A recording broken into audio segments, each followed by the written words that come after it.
ada satu persoalan. Kalau kita semayang berjamaah, ketika kita sedang semayang, tiba-tiba yang mati itu bukan jemaah, yang mati itu adalah imam. Jadi makmum nak buat macam mana?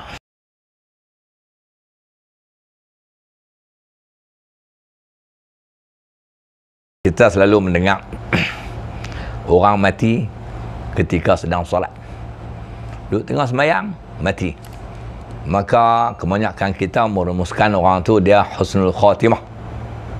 Sebab apa? Sebab dia mati ketika sedang melakukan ibadat kepada Allah Subhanahu Wa Taala. Ada satu persoalan.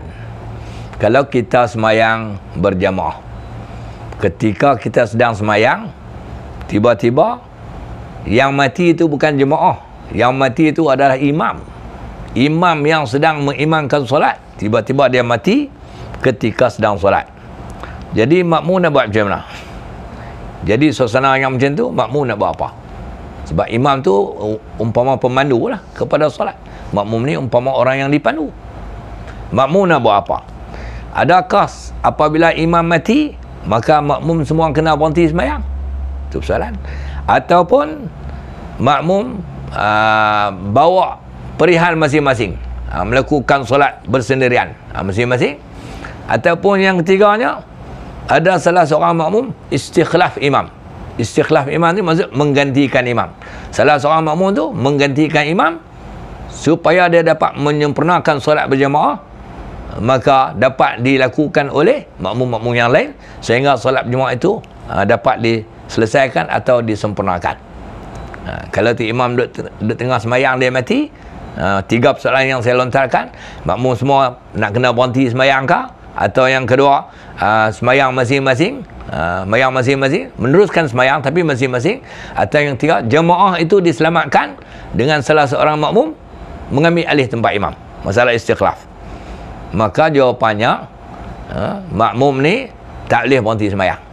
Sebab mereka dalam semayang, mereka ada dua pilihan. Sama ada meneruskan solat masing-masing ataupun meneruskan solat berjamaah, tapi salah seorang daripada makmum tu mengambil alih tempat imam. Tetapi meneruskan solat berjamaah dengan salah seorang makmum tu mengambil alih tempat imam yang mati, itulah yang paling afdal untuk memastikan solat berjamaah tu kekal sehingga memberi salam. Sehingga memberi salam. Persoalannya, macam mana nak istikhlaf, nak menggantikan imam yang mati? Okey. Kalau imam yang mati itu dia duduk tengah semayang, dia mati dalam keadaan membaca Fatihah. Kalau dia mati dalam keadaan membaca Fatihah, surah Fatihah itu belum disempurnakan lagi. Contoh dia kata ihdinas siratal mustaqim, ataupun dekat-dekat habis lah, siratal ladzina an'amta alaihim, tiba-tiba dia jatuh dan mati. Maka makmum yang mengambil alih tempat imam tadi ini, bila dia pergi ke hadapan, maka dia tak boleh sambung surah Fatihah yang belum dihabiskan. Contoh, kalau imam kata ihdinas siratal mustaqim, tiba-tiba imam jatuh mati, makmum yang ganti jadi imam tu dia tak boleh kata siratal ladzina an'amta alaihim sampai pokok, tak boleh. Maka cara dia, makmum yang ganti imam tu dia kena memulakan Fatihah daripada awal. Walaupun imam yang mati itu baca Fatihah dekat habis lah. Siratal ladzina an'amta alaihim, jatuh.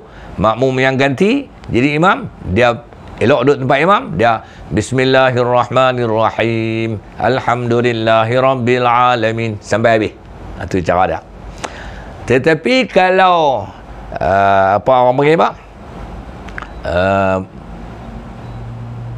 Imam yang mati ketika solat tu dia sedang membaca surah, dia bukan sedang membaca Fatihah, dia sedang membaca surah. Apa surah pun tak apa. Contoh dia macam ni lah, depa amin, tu imam pun ya ayyuhallazina amanu ruk'u wasjudu, jatuh mati.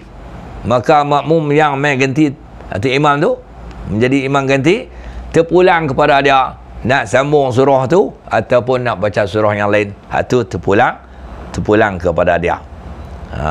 Itulah apa nama, saya menjawab persoalan apa yang patut dilakukan oleh makmum ketika imam mati.